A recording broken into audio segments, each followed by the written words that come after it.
সোনার সংসারে সব বন্ধুদের স্বাগত। আজকে আমি রান্না করব পালং শাক দিয়ে চচ্চড়ি। পালং শাক দিয়ে চচ্চড়ি করার জন্য আমি এখানে পালং শাকটাকে পরিষ্কার করে ধুয়ে নিচ্ছি। সাইড থেকে দেখাচ্ছি, রাখার জায়গা নেই যেহেতু। আর এখানে আছে আপনার মুখি কচু মানে গাটি কচু, মূলো, সিম, বেগুন, আলু, কাঁচা লঙ্কা আর পালং শাক এই আমার লেগেছে। রেসিপিটি শুরু করার আগে বলবো লাইক করবেন, শেয়ার করবেন।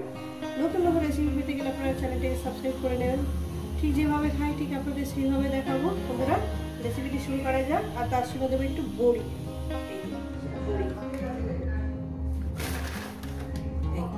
চলো শুরু করা যাক।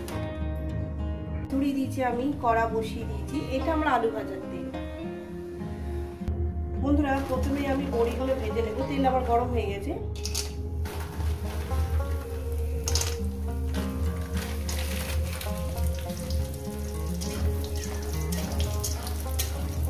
রেসিপিটা আপনাদের কেমন লাগছে অবশ্যই কিন্তু বলবেন। বড়িগুলো ভাজা হয়ে গেছে, বড়িগুলো আমি তুলে নেব। ওই তেলের মধ্যে দিয়ে দেবো শুকনো লঙ্কা, পাঁচফোড়ন। কয়েক সেকেন্ড ভেজে নেব।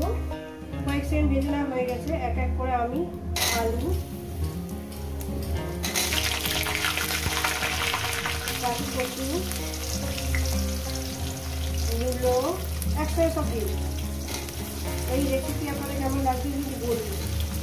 এই শক্ত শক্ত সবজিগুলো আগে দিয়ে দেওয়া ভালো। দিয়ে দিলাম সিম আর বেগুন বাকি আছে। সিম আর বেগুনটাকে আমি পরে দিই। প্রথমে এই সবজিগুলো আমি ভালো করে ভেজে নেব। আর এখানে একটু দিয়ে দেবো লবণ, পরিমাণ মতন লবণ, প্রায় 1 চামচ লবণ দিয়ে দিলাম। যদি লাগে তো আমি পরে দিয়ে দেবো। এটাকে দিয়ে আমি প্রায় 8-9 মিনিট ধরে আমি ভাজবো। যেহেতু ভীষণই শক্ত সবজি, সামান্য পরিমাণে হলুদটা দিয়ে দেবো। সামান্য পরিমাণে, সামান্য হলুদ দিলাম, পরে আবার হলুদ দিলাম। দেখতে সুন্দর লাগে ভাজাটা করতে।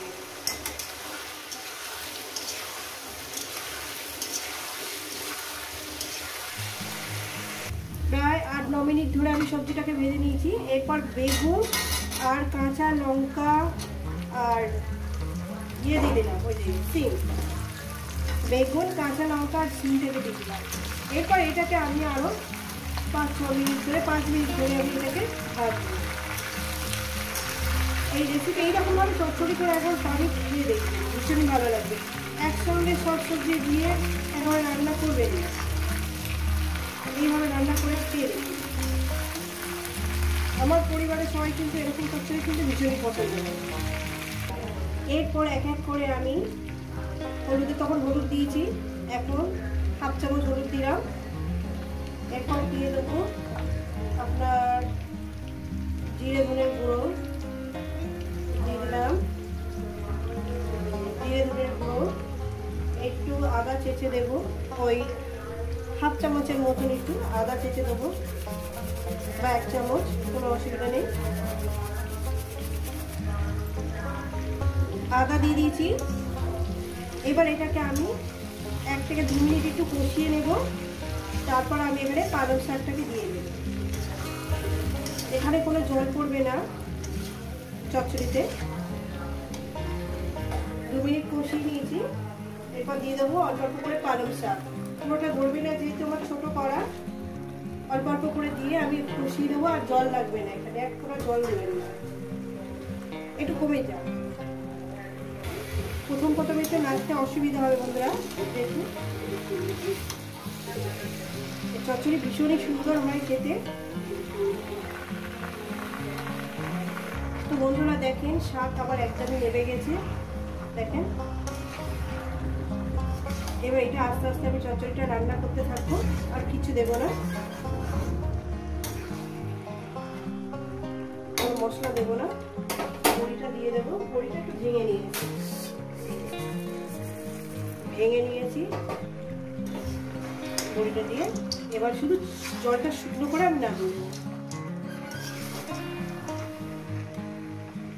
একটু লবণ কম হয়েছে, লবণ দিয়ে দিলাম, আর কিছু দেবো না, শুধু জলটা শুকনো করে নাও। তো বন্ধুরা দেখেন চচ্চড়িটা কত সুন্দর,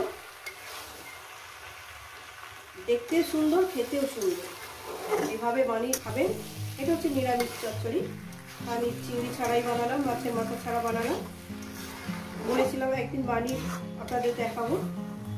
আর 1-2 মিনিট রান্না করব, হয়ে গেছে, নামিয়ে দিচ্ছি।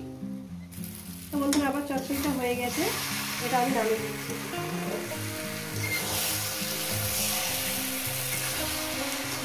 হয়ে গেছে একদম, নামিয়ে রাখছি। এই রেসিপি আপনাদের কেমন লাগলো অবশ্যই কিন্তু কমেন্ট করে জানাবেন। রেসিপিটাকে লাইক করবেন, শেয়ার করবেন। নতুন নতুন রেসিপি দেখতে গেলে চ্যানেলটাকে সাবস্ক্রাইব করে নেবেন। ঠিক যেভাবে খাচ্ছি কিন্তু সেভাবেই দেখাচ্ছি বন্ধুরা, আবার নতুন কোনো রেসিপি ছাড়া দেখাচ্ছে। সবাইকে বলবো সুস্থ থাকবেন, ভালো থাকবেন, আর আমার একটা নতুন ভিডিও দেখবেন কিন্তু এইভাবে চচ্চড়ি বানিয়ে খাবেন।